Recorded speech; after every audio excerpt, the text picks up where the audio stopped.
자, 92. 고령이긴 하지만 그래도 윤석열 대통령 굉장히 어떤 행사 마치고 급히 가서 임종까지 하고 어제 굉장히 급박한 상황이 좀 벌어졌습니다. 윤 대통령의 부친 빈소의 조문 오늘도 어제도 그렇고 오늘도 이어지고 있는데 이제 그 상황부터 좀 짚어보겠는데요. 어제하고 오늘 장례식 조문 관련된 영상들이 좀 준비돼 있거든요. 먼저 확인 좀 해보겠습니다.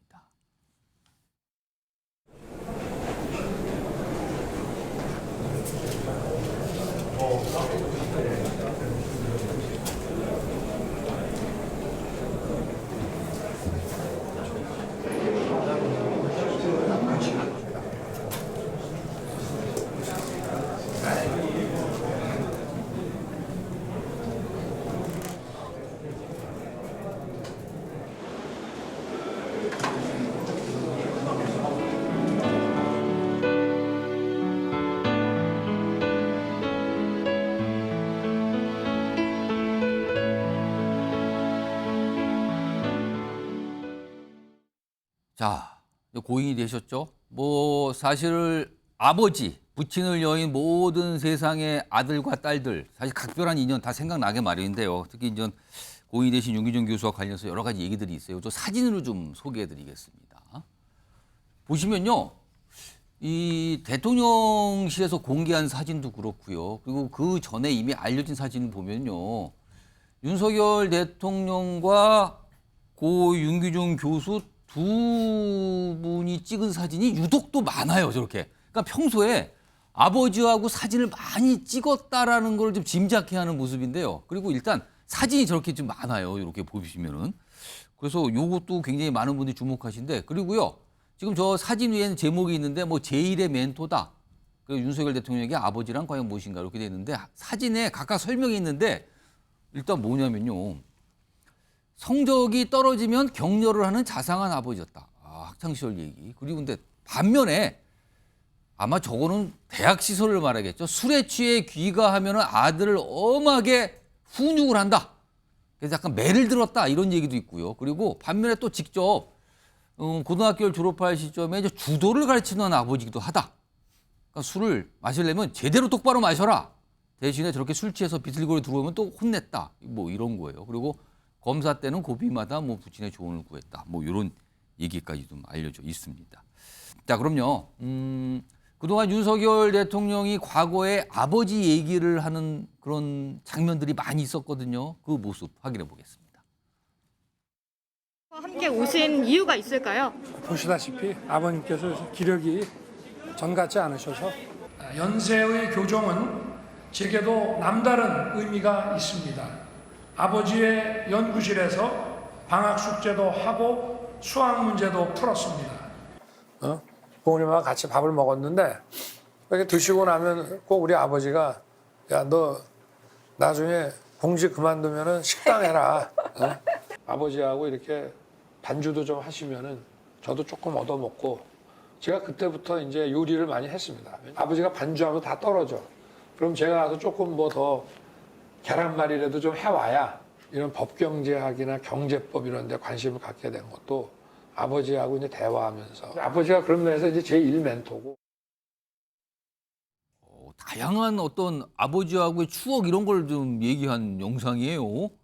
자, 김영주 전 의원 나와 계신데요. 김영주 의원님도 혹시 의원님의 아버님하고 둘이서만 찍은 사진이 많습니까?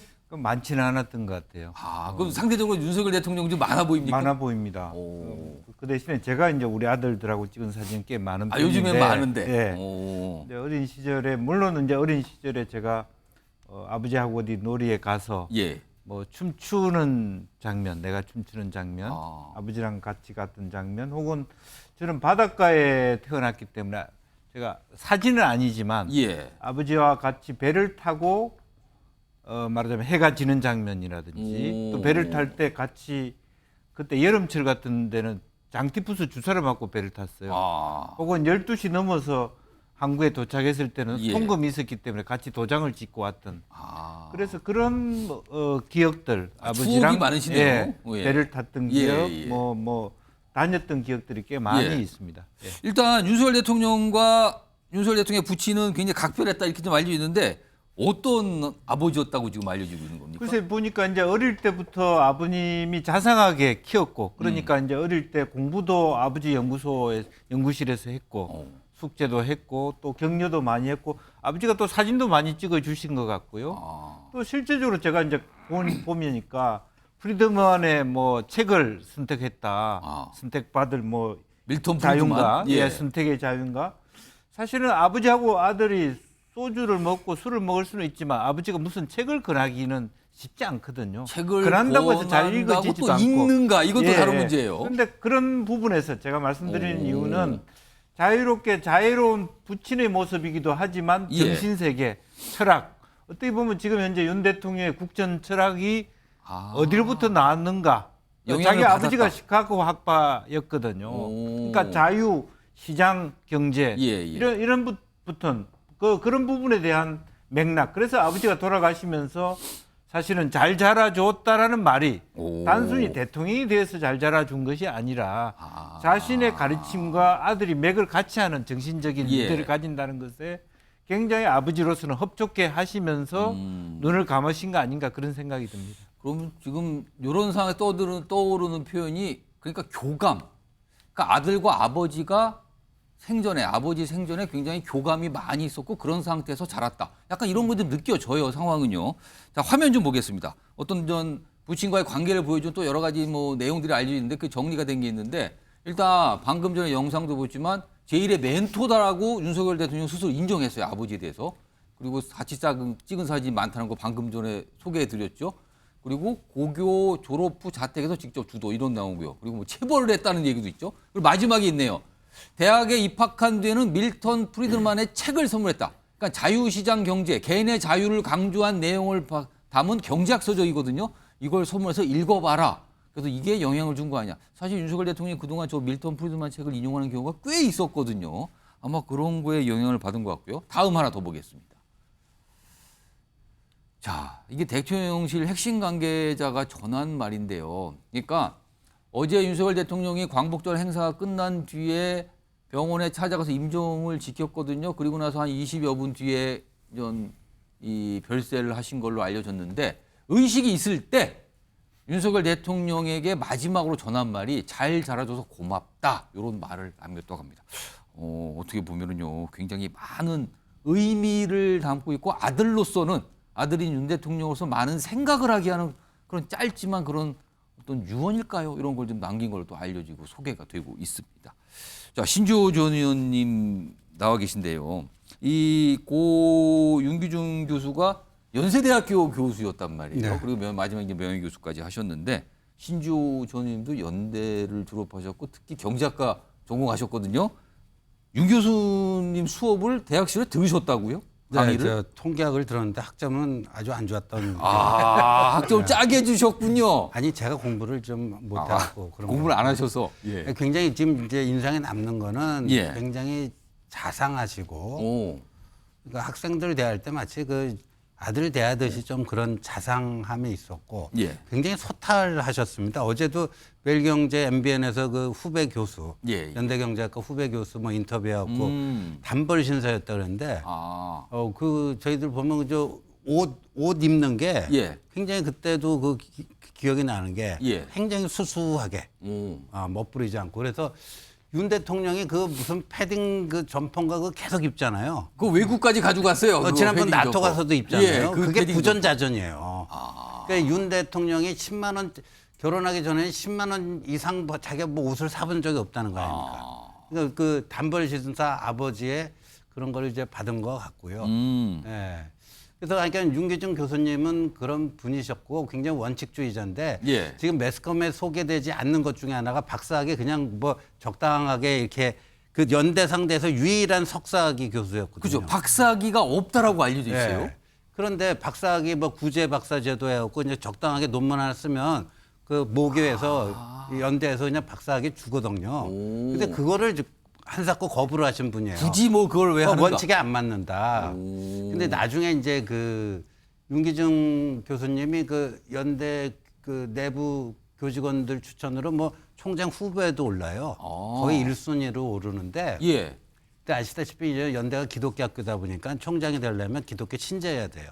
아, 근데 예, 기독교 신자여야 되는데 그래서 총장이 되시려면 좀 믿어야 되지 않겠냐.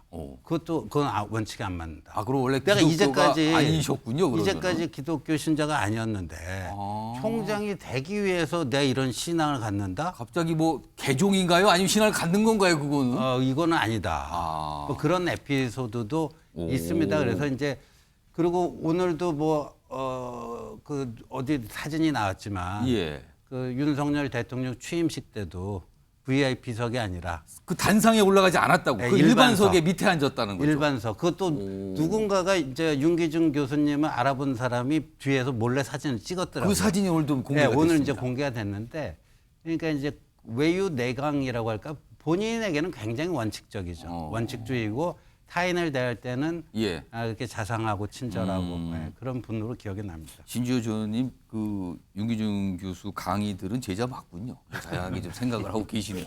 미리 준비를 하신 건지 평소에 알고 계신 거 보지만 아무튼 일단 제자 인증 정도는 가능하실 것 같습니다. 알겠습니다.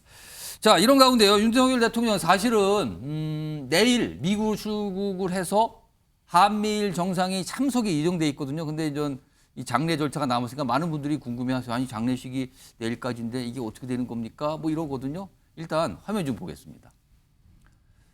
대통령실 설명은요. 이제 차질 없이 출국한다. 내일 장례 절차 발인까지 다 끝나고 오후에 출국 예정이다. 그대로 예정대로 간다. 그리고 18일 그러니까 미국 현지 시간 18일 우리로는 19일로 넘어가게 되거든요. 한미일 정상회의가 지금 일단 시간 잡혀 있습니다. 그래서 요거는 좀 예정대로 진행이 된다. 내일 모든 장례 절차를 마치고 오후에 출국할 예정이다. 이렇게 좀 알려져 있습니다. 자, 그런데요. 오신환 전 의원님. 네. 사실 지금 저희가 김영준 전 의원님도 그렇고 신주호 전 의원님도 그렇고 사실은 두 의원님이 소속 정당은 다르지만 그래도 고인이 되신 분에 대해서 이런 게 있고 아버지로서의 어떤 느낌과 뭐 추억 이런 거 얘기했는데 일각에서는요. 이 부친상을 조롱하는 듯한 마치 조롱하는 듯한 글, 반응 뭐 이런 게 온라인에서 좀 떠돌고 있다면서 이거 무슨 얘기입니까 이거는요? 이게 지금 뭐 트위터상에 예. 이 뭐 칼럼니스트라고 하는 분이 거의 조롱을 넘어서 저주와 폭력적인 도대체 언어를 무슨 얘기를 그분이 했는데 하신 겁니까? 이게 그러니까는 살 날린 게 잘못 갔나 아들도 데려가야지 뭐 이런 살이요? 예, 그러니까 아시다시피 살은 저희가 예. 지금 통상 무속에서 나오는 그 그렇죠. 살을 말하는 예, 겁니까? 예. 그런 의미가 담겨 있는 거죠. 이게 사실은 인간이길 포기한 것 수준인데요. 이거는 단순히 뭐가 이렇게 정도가 넘어선 그 차원의 그렇습니다. 문제는 아닌 예. 것 같은데요. 이거는 그렇습니다. 이거는 너무 폭력적이고 예. 어떻게 보면 저주를 퍼붓는 말이기 때문에 사실은 인간이길 포기한 정도 수준인 것 같다. 저는 그래서 이건 굉장히 좀 심각한 이게 또 더군다나 본인은 이제 언론사에 컬럼도 쓰고 뭐 여러 가지 활동들을 하는 공인이잖아요. 예. 그런 분이 이렇게 거의 조롱을 넘어선 이런 뭐 저주와 폭력적인 언어를 선택해서 예. 악담을 퍼붓는 거는 사실 있을 수가 없는 일이죠. 그리고 그 외에도 이제 여러 가지 이 기사에 담겨져 있는 댓글이나 아니면 커뮤니티 공간에서 커뮤니티 보면 글들. 일반 이제 윤석열 대통령을 지지하지 않는 쪽의 분들이겠죠. 그럼에도 불구하고 이게 너무 정도를 넘어서는 이런 어떤 문화가 이렇게 퍼져나가는 것은 사실 좀 옳지 않다. 예, 그렇게 생각합니다. 이게 우리 정치권이 갖고 있는 여러 가지 이 대립적인 구도, 예. 극단적인 상황들을 어떻게 보면 상징적으로 보여주는 게 아닌가. 그렇게 증오식물 표현으로 하는 걸까? 이건 그렇습니다. 뭐죠, 예. 도대체? 그래서 지금 우리 어떻게 보면은 인륜이라고 하는 예. 사람으로서 가져야 되는 윤리가 있는데 이 상을 당한 특히 앞서 얘기했지만 이 부자지간의 어떤 굉장히 따뜻한 정을 나눴던 그런 예. 관계잖아요. 또 일국의 대통령이고 예. 뭐 이런 것들을 봐서 너무 도가 지나친 이런 발언들을 하거나 예. 뭐 글을 남기는 것은 자제해야 된다 저는 이렇게 생각합니다. 방금 전에 오신환 전 의원이 말씀하시는 동안 화면에 어떤 뭐 반응, 댓글, 어떤 온라인 커뮤니티 글들 약간 소개된 게 있거든요. 그거 다시 한번 좀 불러올까요? 좀 돌려보시고요. 김두수 전 총장님께 저걸 좀 한번 봐주세요. 내용들을 보시면요. 이거를 소개하기가 조금 이게 뭐죠? 하나 더 보겠습니다. 뒤에 보면 김수 전 총장님 저거 좀 보시면서 사실 정치인에 대해서는 뒤에서 뭐 별 험담을 다 하잖아요. 사실은요. 네. 합니다. 많은 분들이 뭐 진짜 별소리를 다 하지만 이거는 단순히 너무하다는 차원이 아니라 너무 지나친 거 아닌가 조금. 이거는 그렇습니다. 생각을 좀 하게 하는데요. 예, 그 한국인의 예. 전통에서 보면 그 삶을 마감한 죽음에 대해서는 굉장히 이제 경의를 표하고 예. 그리고 또 용서나 화해 그리고 해원 상생의 길로 가는 것이 대부분의 장례 절차에 대하는 정서인데요. 예. 이런 것이 이제 정치적 갈등이나 대립이 워낙 심하다 보니까 예. 한편에서 이제 한쪽을 또 저주하는 이런 행태가 나타나고 있는 것 같습니다. 정말 아쉽게도 정치가 조금 더 상호 또 대화하고 타협해서 뭔가 합의가 가는 협치 문화가 좀 더 있었다면 좀 더 이런 게 덜한데 예.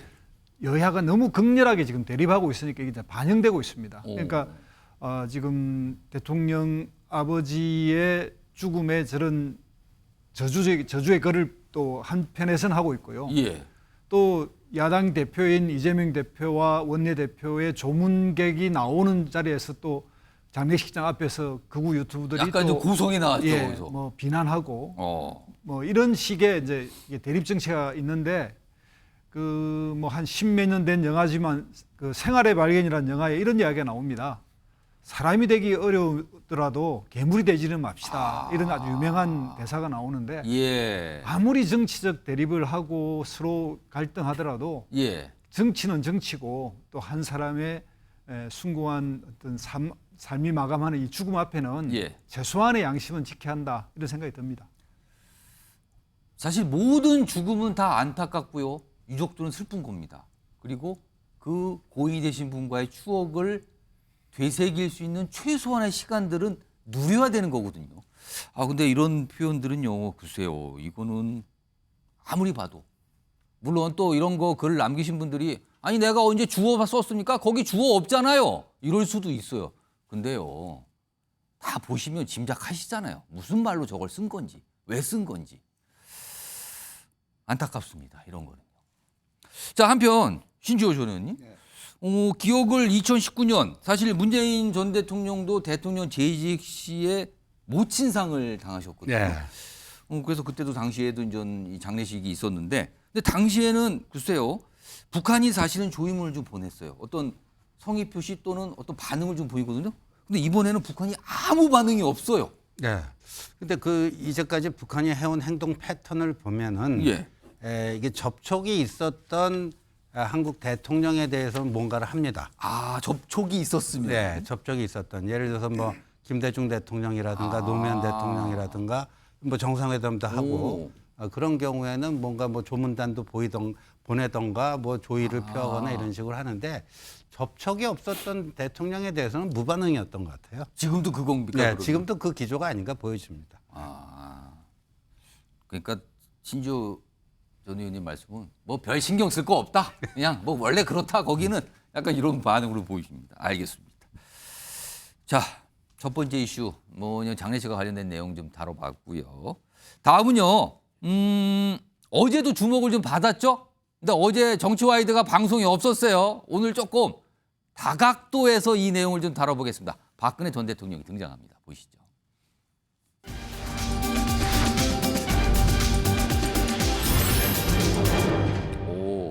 외출의 의미. 그러니까 외출을 했는데 이게 무슨 의미인가? 사실 박근혜 전 대통령은 단순히 외출뿐만 아니라 어떤 입장이 전원 형태로 간접적으로 알려줘도 정치권에서 해석이 많죠. 근데 어제는요, 공개 행보가 있었습니다. 화면으로 먼저 확인해 보겠습니다.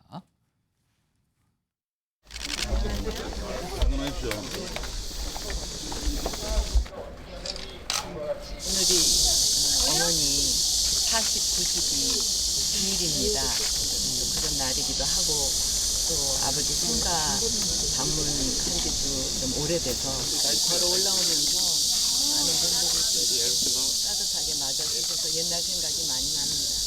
그때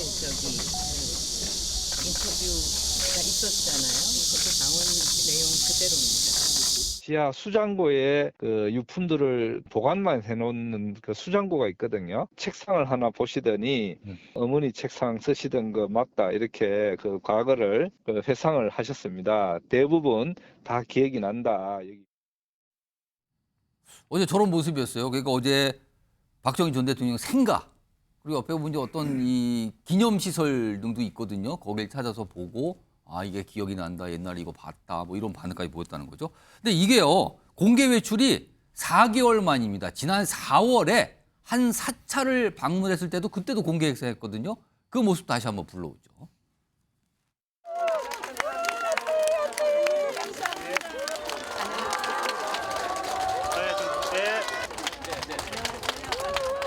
굉장히 건강증 어떠세요, 대표님?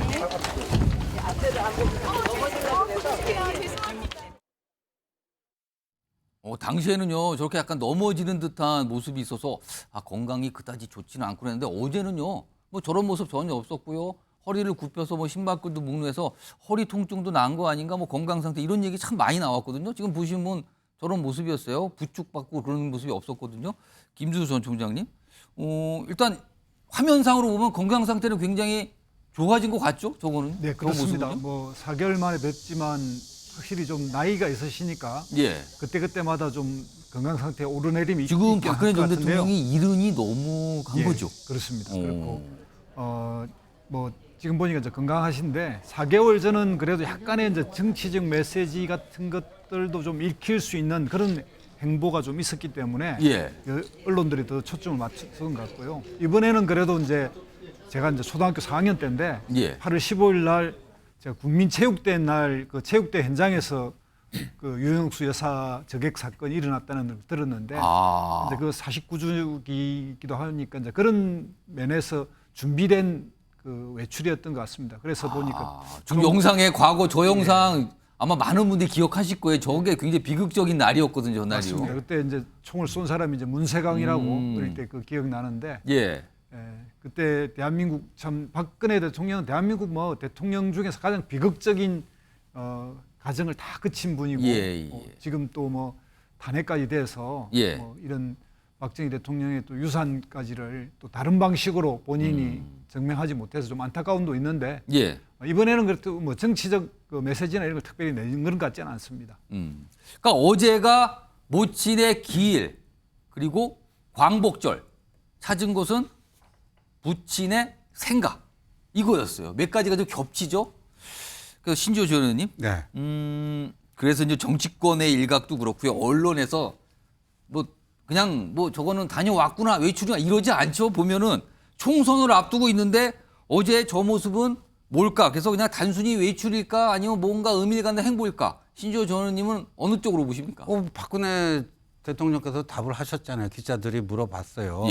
뭐 이제 친박 내년 총선 때 TK 지역에서 뭔가 이제 정치적으로 재개하려고 그런 거 아니냐.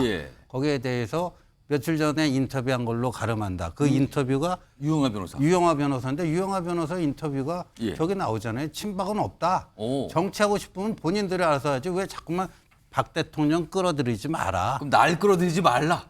그 얘기죠. 그러니까 저건 아주 분명하게 더 이상 뭐 해석의 여지가 있기가 힘들 정도로 아주 분명한 어조로 얘기를 했는데 근데 박근혜 대통령이 이제껏 저런 문제에 대해서 대하는 거 보면 애매한 태도가 아니거든요. 지난번에 이제 유영하 변호사가 뭐 어디 이제 나가서 뭐 하려고 그럴 때는 본인이 그 동영상까지 지지한다. 유영하 변호사 많이 도와주시라. 또 그 TK 그 주민들에게 그 호소하는 그런 동영상까지 만들어서 공개한 거 아닙니까? 그러니까 이게 뭐 OX가 저런 문제에 대해서는 굉장히 분명하신 분이다. 그러면은 혹시 향후에 이른바 총선을 생각하는 과거의 친박계 인사가 박근혜 전 대통령 자택을 찾아가서 만나고 싶다 해도 안 만나줄까요? 저는 그럴 것 같은데요. 저 친박은 없다 그러는데. 그리고 저기 국회의원 정도 되려면요. 본인 힘으로 돼야지. 그 자꾸만 어디 묻어가려고 그러면 되겠습니까? 그 묻어가려고 하시는 분들은 무슨 생각을 하시는 걸까요? 그럼? 글쎄요. 뭐 저는 뭐 제가 대리 답변하기 좀 힘드네요. 아무튼 그분들은 그분의 생각이다 말씀인 것 같은데. 자, 그래서 그런가요? 어제 국민의힘 유희석 대변인이 신지호 전 의원님과 거의 비슷한 취지의 어떤 해석과 설명을 좀 내놨는데 그 내용도 좀 들어보겠습니다. 제 생각엔 박 전 대통령은 그거 관련해서 전혀 언급하거나 영향력을 행사한다고 해석될 만한 여지를 전혀 남기지 않을 걸로 봐요. 그분의 성정상 그런 것에 대해서 연연할 뿐이 아닐 뿐더러 그동안 알려진 바로 보면 정치하는 사람들하고 이제 나를 연관시키지 말아라는 일관된 메시지가 있었습니다. 예, 저는 그것이 박 전 대통령의 답이고 그 답은 계속 유효할 거다 이렇게 생각합니다. 유영준 전 의원님은 어떤 쪽으로 보세요? 어떤 정치적 의미가 있는 건가 아니면 단순한 외출에 불과하고 이제 선을 그어버린 건가? 저도 뭐 지금 상황 같아서는 이제 본인이 감옥에 계시면서 여러 가지 자기의 예. 측근 행사를 해왔던 사람들의 태도, 예. 또 그야말로 정치적 그 맥락 속에 계셨던 때하고 좀 그거가 떨어졌을 때 반추했을 때 생각이 좀 달라질 수 있습니다. 따라서 기본적으로 보면 저 사람들이 나를 위하는 게 아니라 나를 핑계 삼아 자기 정치하는구나 이런 환멸을 많이 느꼈을 수도 있고 약간 환멸과 약간 네. 분노 이런 걸 좀 그리고 또 가질까요? 여전히 이제는 그야말로 어떤 본인이 소수 그룹의 보스로서의 생활을 하는 것이 본인한테 더 이롭지 않다. 건강상에도 우리 국민 전체의 전직 대통령이 낫지. 예. 뭐 아직도 뭐 친이 친박하고 현직 대통령하고 해서 몇 사람 더 공천에 끼워 넣고 그런 역할을 하고 있어야 되겠느냐. 그런 생각할 수 있지 않겠냐 싶습니다. 그러니까 미국의 뭐 카터 대통령 현직 때는 훨씬 어려웠지만 사실은 퇴직 이후에 훨씬 국제관계라든지 평화를 위해서 예. 좋은 이야기 일들을 해온 것처럼 이제는 우리나라 정치 역사도 뭐 그동안에 뭐 이명박 대통령이나 박근혜 대통령이 스스로 여러 가지 고초를 많이 겪었지만 그래도 전직 대통령으로 살아있는 예. 자산으로 생각하면서 조금 더 폭넓게 다른 그 좋은 의미로서의 어떤 국민 통합에 기여할 수 있는 길로 찾아야지. 예. 본인 생각할 때 아직까지 거기 앉아가지고 내 친박 새끼들 며칠 더 해달라고 윤 대통령한테 달려가서 조르는. 그래서 그것이 자기한테 좋을 게 뭐 있겠냐. 예. 또 그러고 싶지도 않다. 이제 그런 생각인데요. 그럼에도 불구하고 예. 나이 드시면 외롭습니다.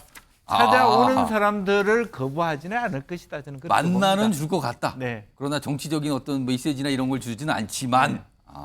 그럼 단순히 그냥 외로우니까 만난다 만나죠. 이렇게 이 그리고 정도까지 아니 보시는 잘해보라고 덕담할 수 오. 있는 거죠. 뭐. 근데 오신환 의원님 네. 같은 맥락의 제 질문인데 그런데 이제 언론도 정치권에서는 항상 박근혜 전 대통령의 모습에 대해서 해석을 하잖아요. 이게 뭐 어떻게 보면 관습적으로 타성적으로 해석하는 걸 수 있지만 그리고 또 근데 일각에서 항상 얘기하는 거는 그래도 여전히 많은 우여곡절을 거쳤지만 박근혜 전 대통령이 대구 경북이라는 TK 지역에서는 분명히 어떤 발언의 힘 그다음에 표심에 미치는 영향이 있으니까 여전히 그런 시각이 존재하는 거 아니냐 이것도 있거든요. 이건 어떻게 보십니까? 그렇습니다. 이제 뭐 얼마 전 여론조사에서도 그것이 반영됐지만 예. 그 박근혜 전 대통령이 TK에서 미치는 정치력, 영향력은 상당하다. 여전히 그런 영향력이 있기 때문에 뭐 어제 광복절날 특히 이제 그 유경수 여사의 기일을 뭐 생각하면서 예. 사실 아버지 생가에 간 것인데 예. 이 정치적으로 이걸 확대 해석하는 것은 좀 무리가 있다 이렇게 보여지고요. 또 앞서 우리 저 신지호 전 의원님 말씀하신 대로 박근혜 전 대통령이 이런 정치적인 감각이나 정부적 판단들은 굉장히 현역에 계실 때부터 굉장히 뚜렷하셨습니다. 그렇기 예. 때문에 이게 본인의 어떤 언행이 정치적으로 파장이 미칠 만한 행동은 굉장히 삼가하시면서 신중하실 거다 저는 이렇게 판단하고 있고요.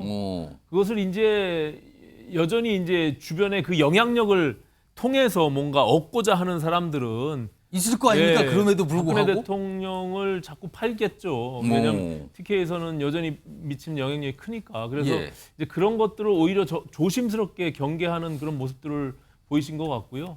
또 뭐 다행스러운 거는 굉장히 활기차면서도 이 대중들을 만나는 접점에서 지난 4개월 전보다는 굉장히 자연스럽고 편안해지신 모습이 약간 여유가 생긴 것 그렇습니다. 같아요. 예, 표정에서는. 그런 것들이 좀 다행이라고 생각이 듭니다. 예. 오신환 저는 이렇게 추가 질문 드리면요. 지금 잠시 후에 다음 주제로 좀 준비되어 있는 내용이긴 한데 그와 관련돼서 사실 내일 이재명 대표가 백현동 개발 특혜 의혹 관련해서 검찰 조사를 받으러 출석을 하는 날이거든요. 근데 최근 한 이틀 동안 이재명 대표가 어떤 입장을 반복적으로 밝혔는데 그중에 하나가 백현동 이 문제 이거 용도 변경은 박근혜 전 대통령 지시로 한 것이라는 걸 계속 강조하고 있거든요. 그러면은 사실은 궁금해지는 건 박 전 대통령 또는 박 전 대통령 측, 뭐 유영하 변호사 등등등의 이거에 대한 입장은 뭡니까라는 질문을 언론에서는 안 하고 싶지 않아요. 하고 싶거든요. 듣고 싶거든요. 근데 조만간 이 문제와 관해서 박 전 대통령이나 박 전 대통령 측에서 입장을 밝힐까요? 이건 어떻게 보십니까? 저 개인적으로는 뭐 특별히 거기에 입장을 밝히실 것 같지는 않고요. 이제 이재명 대표는 SNS 상 통해서 뭐 내일 출석하는 시간까지 공표하는 것은 뭐 여러 갈래로도 뭐가 알리고 있어요. 자꾸 내용들을 지금. 알리면서 여론을 이렇게 어떻게 선전선동에 굉장히 능하신 분이니까 이제 여론을 이렇게 만들어 가면서 본인한테 유리한 쪽으로 가기 위해서 저렇게 과한 행동을 하시는 모습이 오히려 저는 이재명답지 않다. 어찌 보면은 조금 굉장히 본인이 부담이 굉장히 극대화돼 있는 상태가 아닌가. 그러면은 그래서 박 전 대통령을 끌고 왔다 이렇게 보시는 겁니까? 뭐 그런 측면이 없지 않아 있죠. 그러니까 이제 저런 것들을 통해 가지고 본인의 재판에 유리한 쪽으로 일단은 뭐 사법부를 재판부를 통해서 뭔가 상대하기보다는 국민을 상대로 해서 여론을 좀 자꾸 이렇게 본인한테 유리하게 만들어가는 그런 과정으로서 비춰지는 것이 저는 좀 오히려 그것이 본인한테 유리할지 불리할지는 좀 지켜봐야 될 것 같아요. 예. 일단 오신환 전 의원님은 박 전 대통령은 별다른 반응을 뭐 이런 거에 반응을 보일 뭐 그런 상황이 아닌 것 같다는데 김두수 전 총장님, 박 전 대통령 혹시 이 문제, 그러니까 이재명 대표가 박근혜 전 대통령의 이름을 거론을 하고 있거든요, 지금. 네. 아마 내일도 출석하면서 얘기할 수도 있어요, 이걸 네. 또다시. 그러면 이거에 대해서 박 전 대통령이 아무런 반응이 없을까? 사실은 약간 비교될 수 있는 게 문재인 전 대통령 같은 경우는 현안에 대해서 시시때때로 입장을 내고 있거든요. 그것도 뭐 책을 소개하면서 내든가 다른 정도 내고 있는데 박 전 대통령은 어떤 반응을 보일 것으로 보십니까? 이 문제에 대해서는 뭐 구체적으로 당시 이제 박근혜 대통령 당시에 성남시와의 관계에서 그러니까 식분연구원이 옮겨갔을 때 여기 주택 개발 그때 당시 이제 주택을 개발하려면 뭔가에 좀 좋은 상향이 필요했거든요. 이제 그런 것들을 오히려 국토부가 강요했지 성남시가 하지 않았다 이제 이런 이야기인데 문제는 뭐 여기 구체적인 이 하나하나에 대해서 대응할 것 같지는 않습니다. 그러나 박근혜 전 대통령의 입장에서 보면 그냥 정치적으로 흐름으로 보면 과거에 민정 단계가 TK 내에서 친 이명박과 친 박근혜로 둘로 나뉘었고 또 이런 것들을 하나의 구성을 가지고 있었던 게 이제 김영삼 대통령계라고 해서 부산의 민주화 세력이 이렇게 세 축이 있었는데 지금은 이게 다 무너져 버리는 상태입니다. 그래서 박근혜 전 대통령의 저런 행보도 그런 이제 세력적 측면에서 지금 뭐 친이계가 완전히 압도를 해버렸고 그런 상태에서 보면 굳이 이 문제에 대해서 자기의 정치적 영향력을 더 확대해가는 어떤 행태의 뭐 구체적 행보라든지 이런 걸 할 것 같지는 않습니다. 그러니까 두 분 공통점은 그냥 아무 반응이 없을 것이다. 그럼 이재명 대표 혼자서만 저렇게 얘기하고 말 것이다. 약간 이런 설명이시네요. 알겠습니다.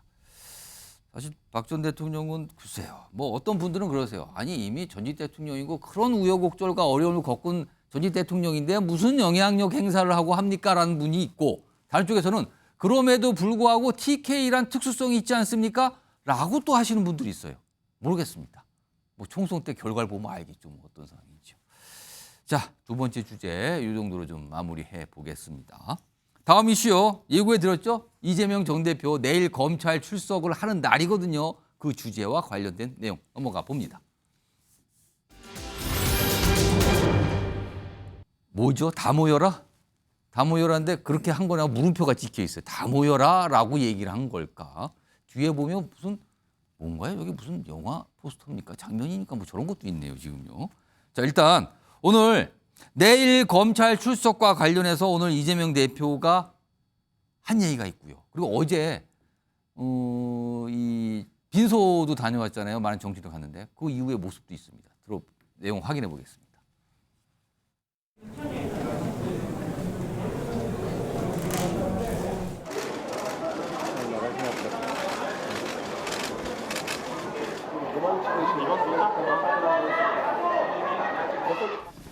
무슨 시간 장소를 올렸다는 거죠? 내일 출석하시는 거 뭐 10시 20분이라 정문에서 한다 포스터 하나 올리셨던데 페이스북에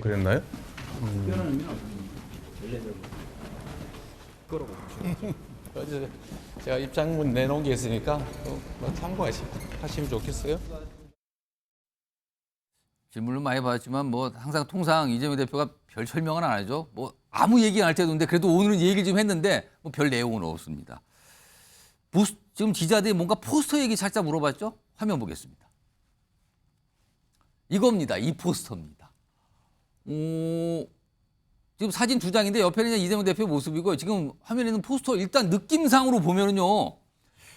무슨 영화 홍보하는 포스터 같기도 하는데 제목은 당당하게 맞서겠습니다라고 써 있는데 아래 보면은요. 일단 장소가 서울중앙지방검찰청도 아니고 구체적으로 정문이라고 돼 있어요. 그리고 날짜 있고요. 내일 시간도 10시 20분 아주 구체적으로 돼 있습니다. 이거를요. 이재명 대표의 SNS에 올라가 있어요. 본인이 올린 거예요. 본인의 계정에. 김명주 전 의원님. 네.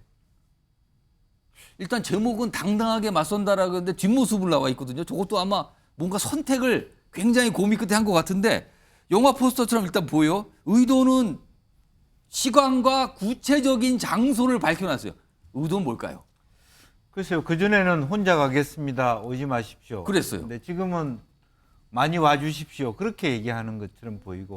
특히 정문이에요. 네. 뭐 서문, 동문 아니고 정문입니다. 이거를 강조한 것 같거든요. 의원들한테도 뭐 여러 가지 편지를 보냈고 또 많이 홍보해달라고 얘기하는 것은 사실은 심적으로 굉장히 이제는 조금 위기의식을 본인이 느낀다. 본인이 약간 좀 예, 어렵다고 특히 느끼는 겁니까? 백현동 문제와 관련해서는 물론 이제 뭐 배임죄의 구성 요소라든지 제3자 뇌물죄 구성, 왜냐하면 김인섭 씨가 아직까지 이재명과의 관계가 뭐 친했다 그런 얘기를 쉽게 하지 않기 때문에 검찰로서는 그것을 이제 논리상으로 풀어가는데 한계는 있을 수 있습니다만은 이제는 올 것이 오고 있다라고 하는 위기의식을 이재명 대표가 갖기 시작했다. 뭐 솔직히 그러한 부분들이 있는 것 같고요.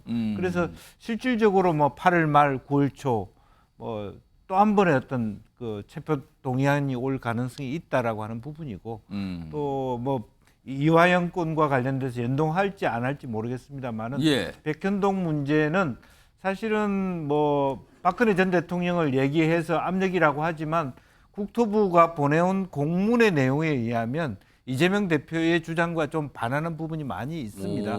그래서 실제적으로 이제 정치적 어떤 면에서는 어떤 대결적 요소로 가고 있는 것이다. 그런데 결국 법리라고 하는 건 법정이라고 하는 건 그런 정도로 가지고 해결되는 공간은 아니지 않습니까? 그래서 본인도 상당히 이제는 올 것이 왔다라는 직감을 좀 갖고 있지 않느냐. 이런 것이 저 포스터에 상징적으로 나타난다 보여집니다. 앞서서는 이틀 연속 당원들 또는 당의 어떤 간부급 인물들에게 본인의 편지 형태의 글을 보내서 뭐 호소하고 뭐 이런 게 있었는데 일단 그건 나중에 보더라고요.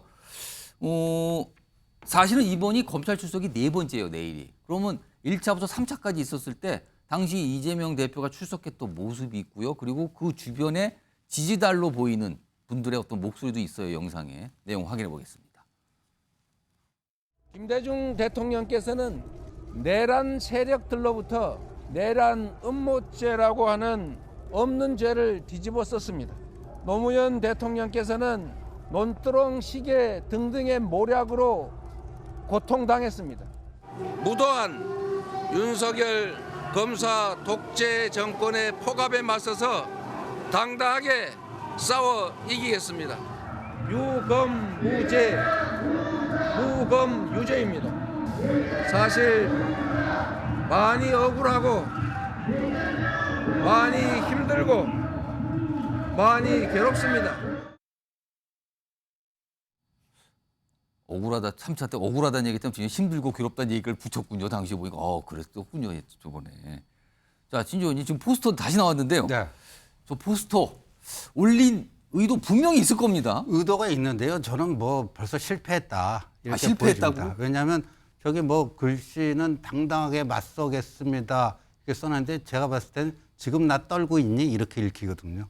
근데 굳이 왜 뒷모습을 넣었을까요, 저기다가? 뭐 글쎄 뭐 극적인 효과 뭐 이런 거. 근데 지난번 그 출두했을 때랑 두 가지 점이 다릅니다. 하나는 검찰 진술서를 그때는 당일날 공개했어요.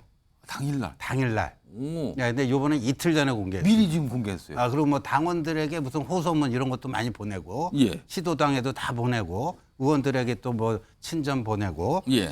뭐 이런 건데 그때는 그러고 나 홀로 출석할 때니 오지 마라 그랬거든요. 그렇죠. 지금은 와 달라 이거 아니에요. 오지 말라는 얘기는 안 했어요, 지금은. 그러니까 지난번에 출두할 때는 나 홀로 내가 출두를 하고 혼자 간다. 처리하고 올 테니까 괜히 여기 뭐 이렇게 여기까지 다 와서 이렇게 하지 마라 그랬거든요. 예. 근데 이번에는 다 모여달라. 아주 구체적인 시간, 장소. 장소 뭐 이것까지 하는 거 아닙니까? 그거니까 나 지금 떨고 있니? 그렇게 읽히는 거예요. 그러니까 저게 의연하고 당당하게 보이는 게 아니라 예. 지난번과 비교를 해봤을 때 굉장히 약해진 모습을 보이고 있다. 지금 저런 포스터가 공개가 된 뒤에요. 지지자들의 반응도 나왔습니다. 화면에 있습니다. 보시면요. 여기 보면 일단 잼잼 자원봉사단 기사단 전국 단장 공지.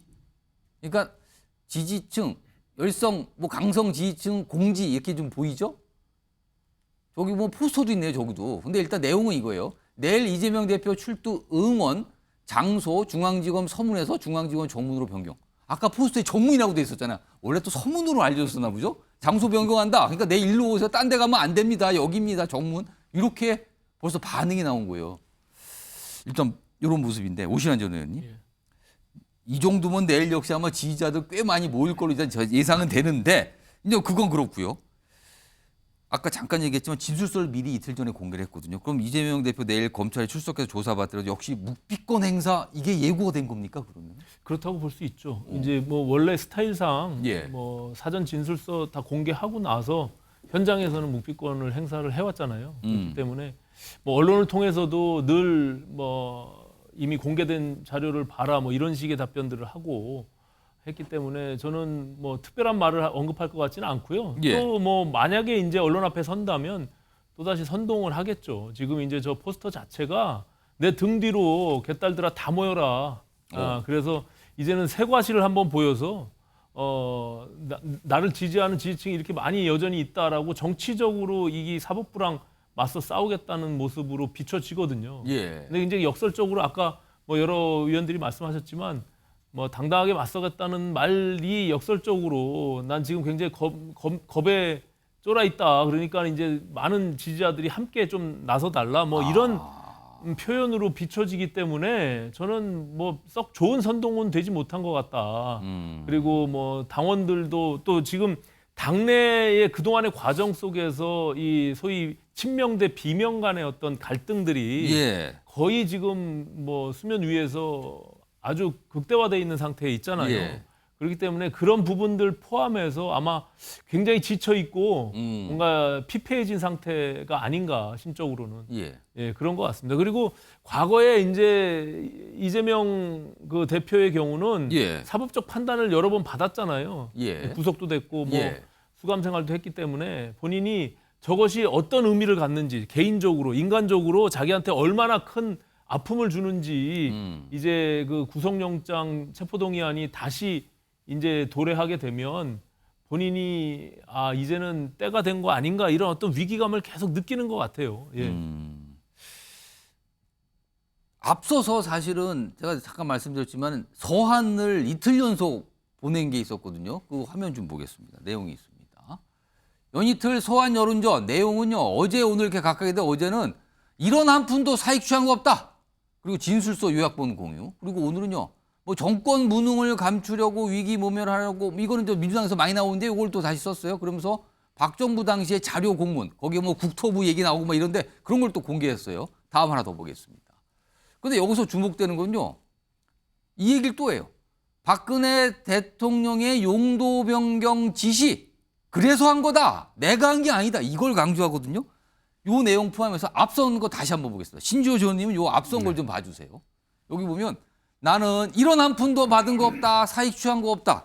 이걸 보고 오늘 정치권의 인사분들 많은 분들이 보인 반응 중에 하나가 아니 과거 박근혜 전 대통령이 국정농단 사태 당시 사익 추구 위에 권한 행사한 적 없다. 약간 이런 투로 비슷한 말투를 쓴 거 아니냐라고 보시더군요. 근데 정치인들이 저런 위기에 예. 몰렸을 때 뭐 좀 상투적으로 쓰는 표현이 나는 1원 한 장 먹은 거 없다. 이런 원래 표현들 그냥 상투적이다 저거는. 네, 많이 쓰죠. 그런데 이제 1원 한 장 먹었는지 안 먹었는지는 그건 우리가 알 수가 없고요. 근데 예. 그러니까 이재명 대표는 이제 2010년부터 사실상 관계가 두절됐다고 하는 예. 그 김인섭 씨, 김인섭 씨가 뭐 성남의 그 뭐 허가방이다, 뭐 허가방이요? 뭐 성남의 일명 성남의 허가방이다, 제일 센 로비스트다.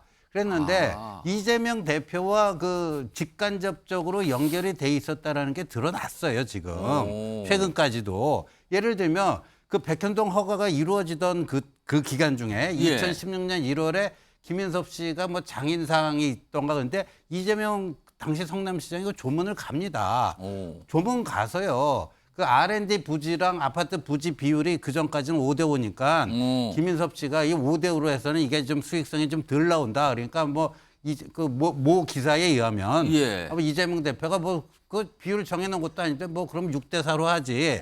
뭐 그런 게 다 있단 말이에요. 근데 그 김인섭 씨가 77억 원 정도를 그 이제 자기 로비에 자기는 이제 동업한 사업상의 동업한 정당한 대가라고 주장을 하지만 그 로비에 그 뭐로 이제 77억 원 정도를 받잖아요.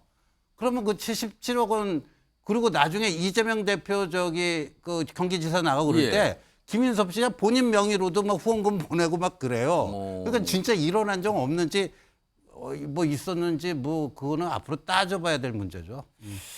일단 지난주부터 뭐 17일 날 간다고 예고됐었죠. 드디어 내일 출석이 오전에 10시 20분 서울중앙지검 정문 뭐 이렇게까지 예고가 된 상태인데 근데요 방금 전에 나갔던 영상 보시는데 그 1차 출석할 때거든요. 조사받으러 그때 굉장히 많은 인파들이 있었거든요. 어제도 내일도 이제 그런 모습일지 일단 예상은 그럴 것 같은데요. 기다려 보도록 하고요. 그런데 이재명 대표의 이런 모습과 관련해서 이준석 전 국민의힘 대표가 인터뷰에서 한마디를 합니다. 그것도 비교를 하면서 합니다. 들어보겠습니다.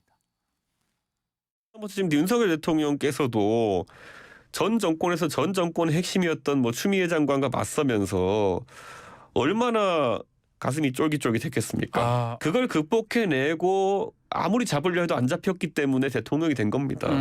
그거는 윤석열 대통령의 강심장적인 면모는 인정해야 되는 거거든요. 그런데 반면 이재명 대표 같은 경우에 너무 휘둘리는 것 같아요. 뭐 개인적인 어떤 사법 리스크 얘기도 하지만은 그것보다는 지금 본인의 컨텐츠 개발이 더 시급해 보입니다. 중앙정치 영역으로 든 다음부터는 이재명의 고유의 색깔은 전혀 없습니다. 지금. 김준수 전 총장님. 이준석 전 대표의 저 평가 어떻게 들으셨습니까? 뭐 이준석 대표의 나름대로 날카로운 지적이라고 저는 생각하는데요. 이재명 대표가 뭔가 자기 콘텐츠도 없고 흔들리고 있다 자꾸 이런 평가예요. 네, 저런 지적이 나오는 이유는 이제 어떤 사안에 대한 접근을 그 소위 법적인 관점, 뭐 리갈 마인드라고 그러는데 그 관점으로 접근할 것인가, 정치적 관점으로 접근할 것인가의 저 차이를 확실하게 보여주는 건데요. 예를 들면 뭐 윤석열 대통령이 검찰총장으로서 대통령의 거의 들이받다시피 하고 추미애 장관을 통해서 그걸 할 때 지금 우리가 말하는 문 대통령이 왜 저렇게 검찰총장과 법무부 장관을 동시 사퇴시키지 않고 저렇게 시간을 끄나 이런 자의 그 민주당 지지자들의 마음이 있었거든요. 그걸 처리해낼 때 그랬습니다. 문재인 대통령은 정치인으로서 사고하는 게 아니라 변호사 문재인의 관점에서 저걸 바라보고 있구나. 법률가로 본다. 그런 것 때문에 정치를 풀어가는 게 한계가 있지 않냐 이런 지적이 있었거든요. 그래서 지금 바로 이준석 전 대표가 이야기를 하는 겁니다. 이재명 대표도 마찬가지다. 마찬가지. 지금 현재 수비수 입장에서 너무나 법률적 절차에 대해서 대항하기 때문에 그것을 잘 못 풀어가고 있는 거 아니냐 그런 부분 하나하고 또는 이재명 대표도 역시 마찬가지지만 지금 국회의원 초선 아니겠습니까? 그리고 당대표라는 조직을 처음으로 간장해 보니까 국회의원이란 지위와 당대표라고 하는 이 지위를 통해서 저런 대여투쟁이라고 하는 것들을 어떻게 해나갈 것인가에 대한 그 부분에서는 또 초심자에 가깝습니다. 그러니까 그런 행태에서 또 이 당내에서 예를 들면 비이재명계 같은 경우에서는 이런 이야기죠. 당 뒤에 숨지 마라. 당을 통해서 당신의 이 문제를 해결하려고 하지 마라. 이런 이제 계속 비판이 있었기 때문에 이제 그런 것들을 고려하다 보니까 가감한 대여투쟁 그리고 윤석열 대통령의 직접적인 어떤 전면에 나서서 예를 들면 인터뷰를 하거나 이런 예. 적극적인 게 아니라 좀 보면 모든 인터뷰에 좀 소극적으로 가능한 답 안 하려고 하는 이런 방식으로 풀어가는 것 이런 것들을 이준석 대표가 지적했다 이렇게 생각이 듭니다. 마지막으로 김영주 전 의원님께 그러면 네. 지금 말씀은 성남시장 경기도지사 그리고 나서 초선 의원 당대표 이렇게 됐잖아요. 그러면은 앞에 2개 뒤에 2개 나눠진단 말이에요. 근데 앞에 2개 행정가로서의 모습은 어떨지 모르겠지만 정치가로서의 모습은 초보임에 그게 드러나고 있다. 이소시파이가 쉽지 않다. 못하고 있다. 이겁니까? 그러면은? 사실 뭐 그런 부분도 있지만 자기 문제의 명쾌한 해결이 안 되기 때문에 사실은 정당의 어떤 비전이라든지 제대로 된 어떤 본인 개인의 그 사법 리스크 말씀하시는 않느냐 겁니까? 하는 건데요. 예. 저는 이준석 대표의 분석이 좀 맞지 않다고 보여집니다. 그런데 윤석열 검찰총장 입장에서는 2가지 길이 다 좋아요. 버티는 것이 내 원칙이고 아니면 예. 그만두고 나 변호사 해도 된다. 잡혀갈 일이 없는 거죠. 그다음에 정치해도 되는 거 아닙니까? 반면에 이재명 대표는? 이재명 대표는 다른 대안이 있습니까? 결국에는 잡혀가고 정치적 꿈도 끝나는 것밖에 없거든요. 예. 극단적인 결과가 기다리고 있습니다. 예. 사실은 윤석열 검찰총장 2가지 초이스가 다 좋은 초이스예요. 예. 검찰총장으로 큰 소리 쳐도 좋고 예. 뭐 여러 가지 뭐 그만두고 나와도 좋고 버티도 좋고. 근데 이재명 대표는 지금 수가 참 좁혀오고 있는 데서 다른 방법이 없는 거고 그 중에 지금 이제 김주 소장 얘기하듯이 결과적으로는 초심이기도 하기 때문에 그야말로 첫 국회의원이고 그런 상황에서 국회의원들을 다 아무리 자기가 뭐 대표라 하더라도 베이스 없는 대표 아니겠습니까? 이제 그러는 면에 어려움이 다 겹겹이 쌓여 있다. 더군다나 지금 혁신위원장이 생각보다 전혀 다르게 자기한테 도움이 안 되기 때문에 더욱더 어려울 것이다. 그렇게 보여집니다. 오늘 사실 민주당에서 의원총회 열려서 그 혁신안 논의했는데요. 지금 들려온 얘기는요. 이거 만만치 않습니다. 지금 뭐 나와서 이 회의장 밖으로 나온 의원들이 전화를 말했으면요. 다 관둔다 어쩐다 막 이런 말이 나오나 봅니다. 지금요. 아마 상황이 좀 거친 것 같습니다. 자, 이 정도 정리하고요. 4번째 주제 역시 키워드로 준비되어 있습니다. 넘어갑니다. 판사의 정치 성향. 요거 또 정치권 요걸 가지고 얘기 지금 참 많은데요. 일단 얼마 전에 정진석 국민의힘 의원이 노무현 전 대통령 관련 명예훼손 이 혐의로 실형 선고를 받았잖아요.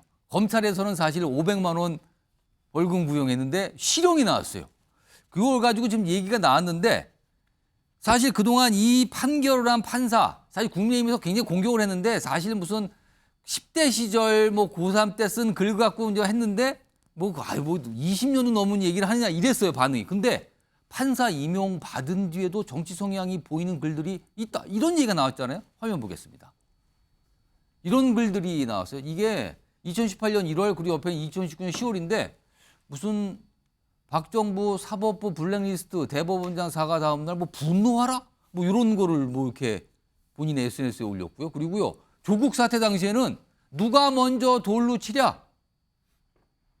깡패, 약자에게만 강한 깡패 이런 본인의 약간 생각을 짐작할 수 있는 게 있거든요. 그리고 하나 더 보겠습니다. 또 있습니다. 이 2가지는요. 각각 선거 뒤에요. 2021년 4월은 서울시장 재보궐선거에서 민주당이 패했잖아요. 근데 피를 흘릴지언정 눈물을 흘리지 않는다. 이거는 승패 무슨 이런 얘기예요. 그리고요. 대선 끝난 뒤에는요. 이재명 대표가 대선에 당시 진 뒤에는 이틀 정도 소주 한잔하고 울분 터뜨리고 절망도 하고 슬퍼했다가 사흘째부터는 일어나야 한다. 이거예요. 이런 글이 뒤늦게 알려진 거예요. 이게 판사 시절이잖아요, 이거는요. 그러니까 10대 시절 고3 때 쓴 글하고는 약간 차원이 달라요, 지금 이거는요. 자, 아까 지난주인데 정진석 의원이 약간 불만 표시를 한 게 있거든요. 그 영상 다시 한번 불러오겠습니다. 내가 노무현 대통령이나 그 가족들의 명예를 훼손한다거나 마음의 상처를 줄 의도가 전혀 없었던 것이죠. 이게 실형이 선고된 거에 대해서 받아들일 수가 없다. 다분히 감정이 섞인 판단이다. 넌 이렇게밖에 이해가 안 됩니다. 항소하겠습니다. 자, 우선 오신환 전 의원님, 이거 어떻게 판단하십니까, 이 상황? 그게 지금 사실은 이제 그 헌법 103조에 보면은요. 예. 법관은 헌법과 법률에 의하여 그 양심에 따라 독립하여 심판한다 이렇게 돼 있거든요. 예, 예. 근데 그 양심이라는 것이 뭐 우리가 흔히 일컫는 뭐 개인의 어떤 양심 선언, 뭐 양심이 없어 할 때 그 양심이 그런 아니라. 양심이 아니라요. 예. 이 헌법과 법률이라는 그 안에 기속되는 거거든요. 그리고 이건 직업적 양심이기 때문에 이 지금 박 판사의 경우는 어떻게 보면은 그런 어떤 이념이나 본인의 어떤 사고, 사상 이런 것들이 감정을 뛰어넘어서 오히려 거기에 판결에 영향을 미친 것이 아닌가 이렇게 비춰지는 게 그 이번 판결에 영향을 줬다. 저런 평소의 생각이 이렇게 의심하시는 그렇습니다. 겁니까? 왜냐하면 이게 판사가 되기 전에 뭐 본인이 어떤 이런 정치적인 성향들을 뭐 SNS에 올릴 수는 있어요. 예. 근데 그걸 이제 판사가 되고 나서 다 삭제했다는 거 아닙니까? 이제 그 이후에 어떤 정치적인 사안들이 있을 때마다 뭐 본인이 조국도 아니고 이렇게 지금 판사로서 저렇게 정치적인 성향을 남기는 그런 견해를 남기는 저런 SNS를 남긴 것은 제가 봐도 잘 이해가 되질 않아요. 이게 판사의 자질이 있는 것인지. 왜냐하면 그것이 어떤 판결을 내리더라도 정치적 판결이 될 수밖에 없잖아요. 지금 정진석 의원의 경우는 어떻게 보면 정치인에 대한 사법적 판단을 한 건데 예, 예. 더군다나 노무현 전 대통령에 대해서 어떻게 보면 명예훼손에 대한 예. 부분이니까 이것이 정치적으로 나눠질 수가 있는 부분이거든요. 그런데 저렇게 정치적 성향을 노골적으로 드러낸 그 과거의 어떤 게시글들이 예. 드러난 상태에서 저렇게 판결을 한 것이다. 그리고 기존의 어떤 판례에도 부합하지 않는 예. 굉장히 과한 실형을 선고한 것으로 봐서 저는 물론 이제 항소심에 가서 이것이 저는 뭐 개인적으로는 뭐 이것이 수정되리라고 보는데 예. 일단은 박병곤 판사의 경우는 이것은 법관 윤리 강령 제3조를 명백하게 위반한 내용입니다. 법관은 공정성과 예. 청렴성을 의심받을 행동을 하지 아니한다. 이렇게 예. 명시돼 있거든요. 예. 그래서 이건 대법원이 지금 뭐 이거를 조사한다고 그러는데요. 이 내용들을 상세히 한번 들여다볼 필요가 있다. 저는 이렇게 생각합니다. 김수 전 총리. 그리고 더 주목받은 거는요. 이 판사가 최근에 본인의 저런 글들을 다 삭제했다는 거예요. 스스로. 이거 뭡니까 그럼? 일단 뭐 기사는 뭐 그렇게 좀 난 것 같습니다. 예. 뭐 그 전에 일정 정도 올렸던 SNS 올렸던 글들을 삭제했다 또는 뭐 법원 인명록에도 빼달라고 했다. 뭐 이런 이제 나는데 사실 여부는 좀 더 봐야 될 것 같고요. 예. 근데 그거를 전제로 한다면 어떻게 보세요? 이 문제에서 약간 이제 우리 사회에서 예. 사실 그 재판에 대해서 여야가 너무나 정치적으로 접근합니다. 사실 불리한 판결이나 마음에 안 드는 판결에 대해서는 다 이렇게 사후에 어떤 근거를 내서 이 판사가 그랬다 이렇게 해서 사실 그렇지 않은 판결이 없을 정도로 예, 정치권은 정치적으로 해결할 일도 법원으로 들고 갔고 또 법원에서 결정난 일에 대해서도 사후에 이렇게 분석했는데 문제는 그런 거 아니겠습니까? SNS에 나름대로 저 판사가 그 박병곤 판사가 나름으로 그 정확하지는 않지만 어쨌든 자기 심정을 올린 글을 보니까 이렇게 추론된다라고 해서 그 판사님이 그렇게 생각을 하는구나. 그러니까 이게 좀 치우친 판결이 나왔구나 이렇게 해석을 할 수 있는데 우리 대한민국이 사회가 지금 이제 대통령 선거를 해보면 55대 55, 50대 50 아니겠습니까? 0.7% 차이 아니겠습니까? 그럼 판사님들은 여기에 속하지 않습니까? 진보나 보수에 속하지 않겠습니까? 그분들도 이 상태 안에 있는 거 아니겠습니까? 근데 허용되는 범위는 어디까지일까요? 그러니까 이제 그래서 SNS라고 하는 것들에 대해서 뭐 미국도 그렇고 일본도 그렇고 전 세계에서 직접적으로 정치적 의사를 나타내지 말라라고 하는 것들을 자제하라. 그렇게 이제 돼 있고 우리나라도 이제 그렇게 정리돼 있는데 그런 측면에서 이 문제를 좀 접근할 필요가 하나 있고요. 또 정진석 의원이 사자 명예훼손에 대해서 당연히 벌금 500만 원이다 이렇게 생각하는 것도 저는 의아스럽습니다. 아니, 정치에 경중이 있고 의도를 가지고 노무현 대통령을 만약 그렇게 비난할 목적을 가졌으면 행위 무거울 수도 있는 거죠. 그런데 그런 문제에 대해서 마치 500만 원이 이런 명예훼손에 그냥 정답이고 이건 지나친 거다 이렇게 이야기하는 건 또 한번 생각해 볼 문제라고 봅니다. 그래서 만약 이런 식의 시비가 많이 된다면 앞으로 판사는 AI가 해야죠. 정치적으로 아무런 문제가 없는 AI가 해야 되는데 판사도 대한민국 국민 안에 있고요. 그들만의 외탄섬에 있어도 안 되지만 국민들과 호흡하고 국민들의 평균적 생각, 상식에 가까이 가는 판사가 더 판결을 잘할 거다. 저는 이렇게 생각합니다. 지금 두 분 말씀하시는 거는 어떻게 보면 이제 편향성에 대한 의심? 그게 뭐 그럴 수 있는 거 아닌가? 편향성 문제 없는 거 아닌가? 약간 이렇게 맞선 의견이신데요. 다음 얘기는 요 박 판사와 관련돼서 어떤 재판 결과의 형평성 요걸 좀 따져보는 요 내용을 좀 다뤄보겠는데 일단 화면 좀 보겠습니다. 앞서서 어떤 명예훼손 요것도 있었거든요. 과거에 이제 유시민 전 노무현재단 이사장이 한동훈 장관 관련돼서 뭐 한동훈 장관이 과거 노무현재단 계좌 불법 추적했다 뭐 이런 얘기를 공개적으로 한 게 있거든요. 이게 허위사실 유포로 벌금이 1심에서 500만 원 나왔어요. 지금 이제 재판은 항소 진행 중인데 일단 1심에서 500만 원 이것도 또 공격이 500만 원이 나왔네요. 여기서는 이렇게 나왔는데 이거와 지금 이 명예훼손 관련된 게 뭐가 다른 거냐? 저것도 저게 문제된 거 아니야? 허위사실 이거예요. 지금도 이분도 허위사실 얘기가 나는데 그럼요. 다음 준비된 영상은요. 요 유시민 전 이사장과 관련된 어떤 목소리도 있었거든요. 그 과거에 그 내용 좀 들어보겠습니다.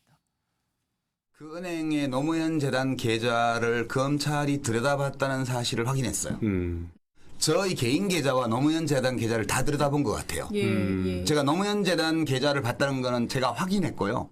2년 반 전에 조국 수사가 시작됐을 때 유시민 씨가 갑자기 제가 자기 계좌 추적을 했다는 황당한 거짓말을 하기 시작했습니다. 물론 저는 유시민 씨나 노무현 재단에 대해서 계좌 추적을 한 사실이 전혀 없습니다.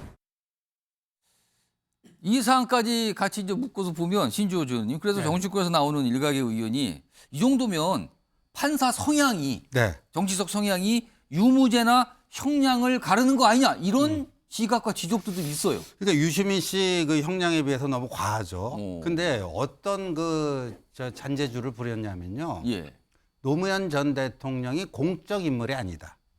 그래서 이 형량이 가능해진 겁니다. 공적 인물이 아니다. 공적 인물이 아니니까 공인에 대한 명예훼손은 비록 그 허위 사실에 의한 명예훼손이라 할지라도 항상 넓게 인정해 주죠. 그러니까 공적인 인물이니까 그거는 좀 이렇게 하는데 사인에 대한 이거는 세게 엄하게 보는 거죠. 엄하게 보는. 그러니까 노무현 전 대통령뿐만 아니라 모든 전직 대통령이 공적 인물이 아니다. 저는 살면서 이런 궤변은 처음 들어봅니다. 이런 궤변은 처음 들어봐요. 왜냐하면 엄연히 전직 대통령의 예우에 관한 법률이라는 게 있습니다. 전직 대통령 경호 다 봤죠? 그렇습니다. 지금 저 양산에 계신 우리 문재인 전 대통령 그 대통령 연금 뭐 이런 거 받고 엄청나게 그 뭐 보좌진도 뭐 3명인가? 그렇습니다. 국가에서 월급 주는 뭐 이런 거예요. 그리고 그 전직 대통령의 하나의 기관입니다. 하나의 기관이에요.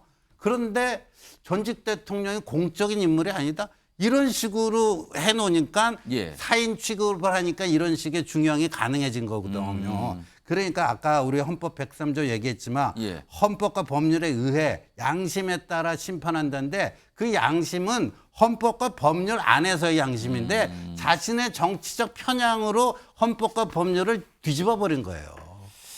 김용지 의원님은 어떻게 생각하세요? 이거 지금 계속 논란이 될 것 같긴 한데 지금 저는 이게 항소를 하더라도 이 재판의 결과가 완전히 잘못된 재판이라고 나오지 않을 수 있다고 생각해요. 그러니까 무슨 얘기냐 하면 사실은 2013년도에 조인호 전 경찰청장 그 차명 계좌 이야기 때 실제로 징역형에 법정 구속을 시켜버렸습니다.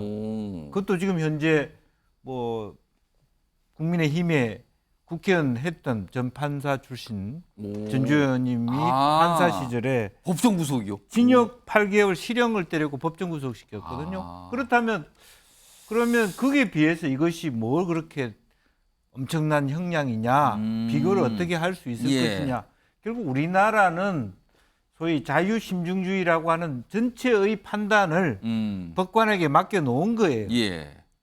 그래서 그 법관이 그렇게 우리가 봤을 때 과하다고 할 수 있고 그 성향 때문에 그렇게 했다고 얘기할 수 있다 하더라도 또 다른 법관의 입장에서 봤을 때 그것 자체가 너무 문제가 많다라고 얘기할 수 있을까? 이제 지금 나오는 얘기도 그런 부분이 있습니다. 그래서 기본적으로는 뭐 양형이라고 하는 기준이 있겠죠. 양형에 비해서 지나치니까 이런 문제가 나온 건 맞습니다만은 그럼에도 불구하고 법으로 봤을 때 우리나라는 엉뚱한 판결이 나도 어쩔 수 없는 지경에 있다. 그런 말씀을 드려야 될 것 같습니다. 알겠습니다. 하여튼 정치권에서 좀 공방이 좀 있어요. 다음 마지막 주제 하나 기다리고 있는데요. 이 인물의 말씀이 있습니다. 그걸 좀 다뤄보겠습니다. 보시죠. 손님 탓하고 물음표가 돼 있죠. 손님 탓이다. 사실 이 잼버리 파행이 됐잖아요. 이거에 대한 책임 공방 지금 뭐 국회에서 뭐 말도 못하죠. 치열하게 대립하고 오늘도 참 파행 뭐 회의가 파행되고 막 그랬는데 우선 김관영 전북지사 최근 며칠 사이에 관련 입장을 좀 잇따라 냈는데요. 거기에 들어있던 어떤 본인의 생각입니다. 들어보겠습니다. 제가 볼 때는 가장 영국 대표단이 특히 철수를 하면서 자기들의 철수의 이유를 정당화하기 위해서 더더욱 화장실 얘기를 부각시킨 면도 있습니다.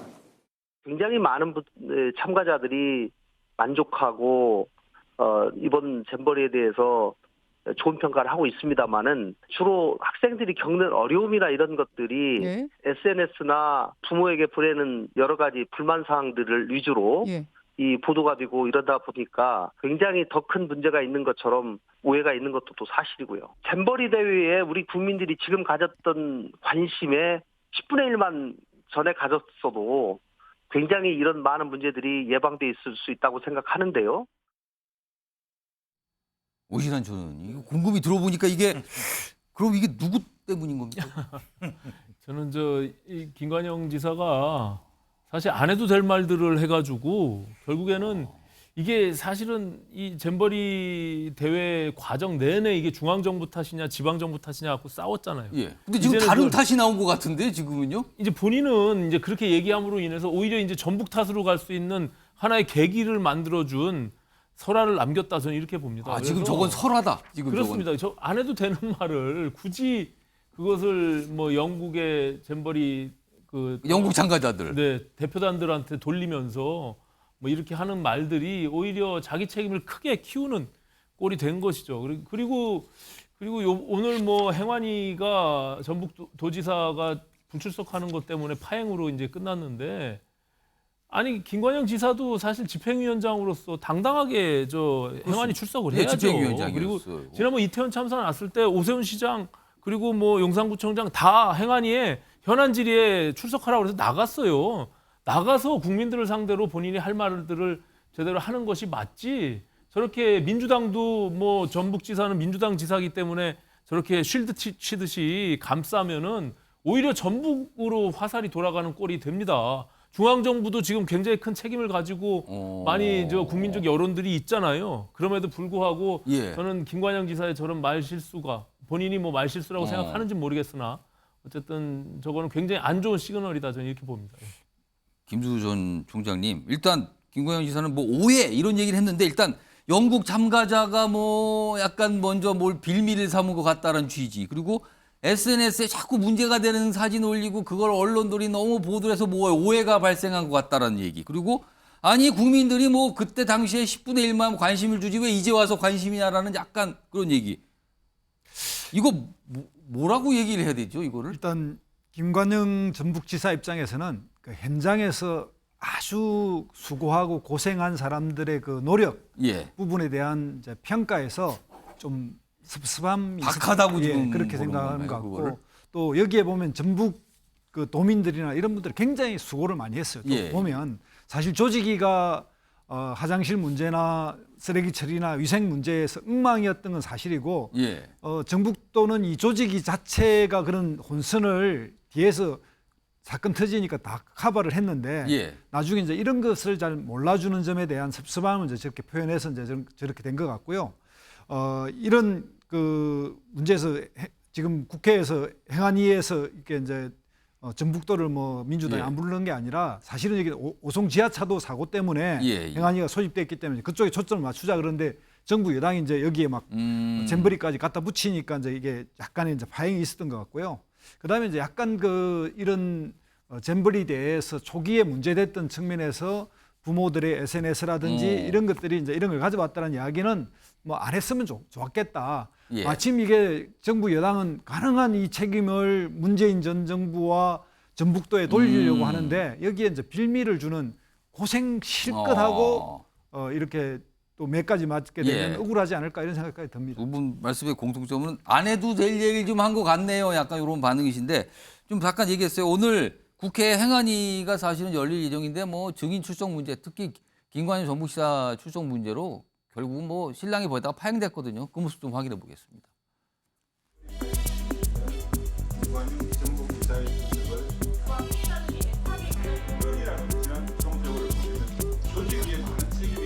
김관영 전북지사가 그렇게 안 되는 이유가 뭡니까?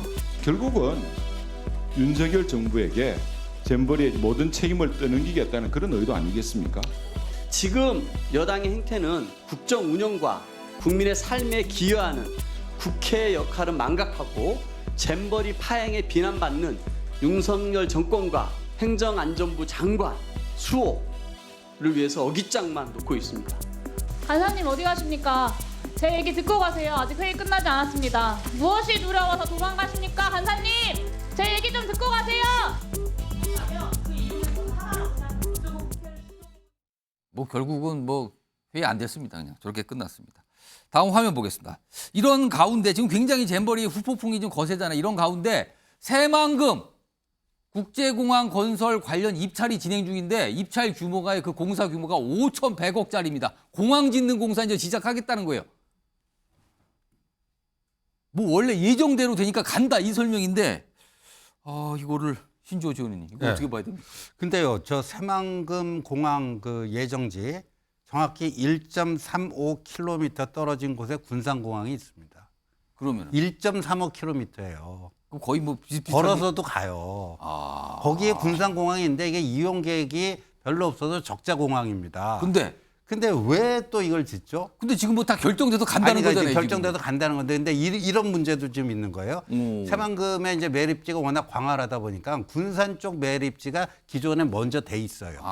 돼 있고 거기서 그러니까 기존에 매립돼 있어서 집안이 탄탄한지 뭐 배수라든가 이런 게 잘 되는지 충분히 확인하고 거기서 잼버리를 할 수도 있었는데 굳이 매립이 안 돼 있던 이 부안 쪽으로 끌고 왔단 말이에요. 그래서 거기 새로 매립한 거죠. 그러니까 이게 부지 선정 자체도 군산공항이 또 있는데 새만금공항을 또 만들어야 되니까 일부러 그쪽으로 또 그 선정한가. 이건 물론 이제 전임 전북지사 시절에 결정이 이루어진 것 같은데 이런 거는 좀 아니다 생각이 됩니다.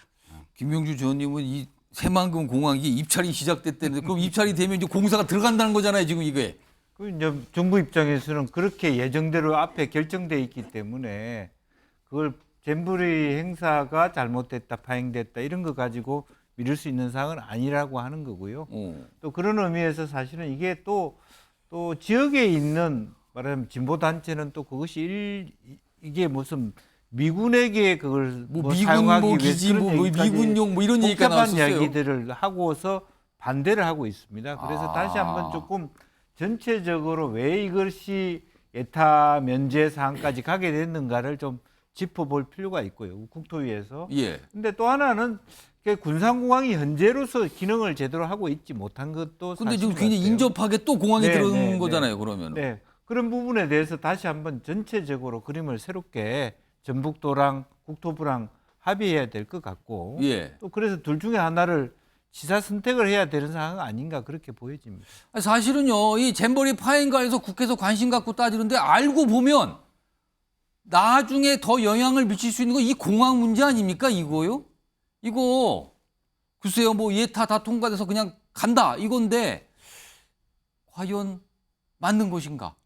정치권을 중심으로 다시 또 갸우뚱하는 시각이 더욱더 좀 나오고 있어요, 지금요. 어떻게 되는지 한번 기다려 보도록 하겠습니다.